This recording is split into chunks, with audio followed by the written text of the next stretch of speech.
Качваме се на Роженската обсерватория.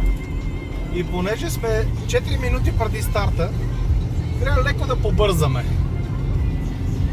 Защото след 4 минути влиза групата и трябва да чакаме 1 час, което не ме кефи. Само да придрусва леко, но то е заради тук-там неравностите по пътя. И се подлизваме лекенко, защото караме с 70. Ама дреме ти. Още сме на пътя. Оп, оп, оп, оп, оп. Газ.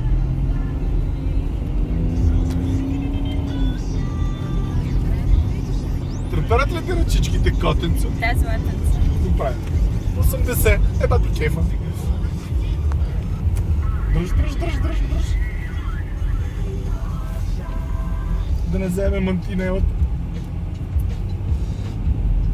Още 3 минути.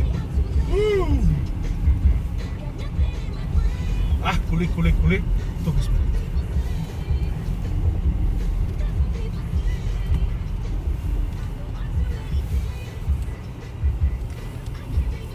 Yes!